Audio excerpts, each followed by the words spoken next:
ఇక ఇంట్లో ఇంకో ముచ్చట మనం మర్చిపోయినాం. పైలట్ రోహిత్ రెడ్డి ఈ కోల్యాగ కూడా ఈ కేదార్కు మంచి దోస్తానము. ఈ కోల్యాగ నిన్న మొన్న దుబాయ్లోనే ఉన్నది. ఈ కోల్యాగ పైలట్ రోహిత్ రెడ్డి కోల్యాగ కేదార్కు మంచి దోస్తానము. దోస్తు చచ్చిపోతే వయ్యకో ఇక ఆడికెళ్ళి మూట ముల్లే చదువుకొని వచ్చి పట్నంలో పడ్డాడట. ఈయన మాజీ ఎమ్మెల్యే.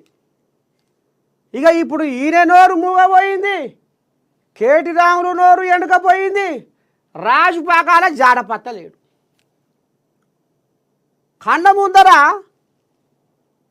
మరి గింత మంచిగా దోస్తారం చేసిన కేదారు వ్యాపారాల కోసం పోయి అక్కడ ఈ మాదాపూర్ హైటెక్ సిటీ ఎవరైతే వ్యాపారవేత్తలు ఉన్నారో మరి 100 కోట్లు, ఇంట్లో సినిమా నిర్మాతలు ఉంటాడు, ఇంకా కొంతమంది పెద్ద పెద్ద హీరోలు కూడా ఉన్నారట. వీళ్ళందరి కలగూర గంపోలే 100 కోట్లతోటి మరి ఈ కోల్యాగ కూడా పార్ట్నర్గా, పైలట్ రోహిత్ రెడ్డి కూడా పార్ట్నర్గా మరి అక్కడ వ్యాపారం చేసుకుంటా ఇవాళ పానానికి పానమైన కేదార్ చచ్చిపోతే ఇవాళ రోహిత్ రెడ్డి తమాషగా వచ్చి నాకు తెలియదు, నేను సొక్కం పూసను, నేను ఎడ్డి పిల్లగాని, నాకు ఏది తెలియదు.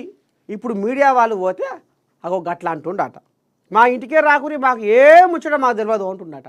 ఒక్కటే మాటలా ఒడిపించుకుంటుండు ఎవరు? ఈ పైలట్ రోహిత్ రెడ్డి. ఇంకో ఈ కోల్యాగా ఇవాళ అసలు ఏం జరిగే, దుబాయ్లా ఎట్లా కేదార్ చచ్చిపోయే, ఏం కథ అనేది ఇక మరి ఇది పోస్ట్ మార్టంలా రిపోర్ట్లల్లా ఏమొస్తుంది, ఏంది ఏం కథ అనేది మాత్రం పాపం కేదారు ఎట్లా ఉత్త పుణ్యానికి ఇట్లా ఇదైపోయే, వ్యాపారంలో ఏదైనా గోల్మాలు వ్యవహారం జరిగేనా, ఏ రకంగా మనం ఇది చేసుకోవాలనేది కథ జరిగేనా, లేకపోతే నిజంగానే గుండెపోటు వచ్చేనా, అసలు ఏం జరుగుతుంది? కేటీ రాములు ఎందుకు మౌనంగా ఉంటుండు? గాల గింతంతా ఏదన్నా అయితే పిట్టె బుర్రు అంటే స్పందించే కేటీ రాములు నోరు ఎందుకు మూగబోయింది? కమ్మకళ్ళు అంటే ఉరుకుల పెట్టే కేటీ రాములు నోరు ఎందుకు మౌనమైంది?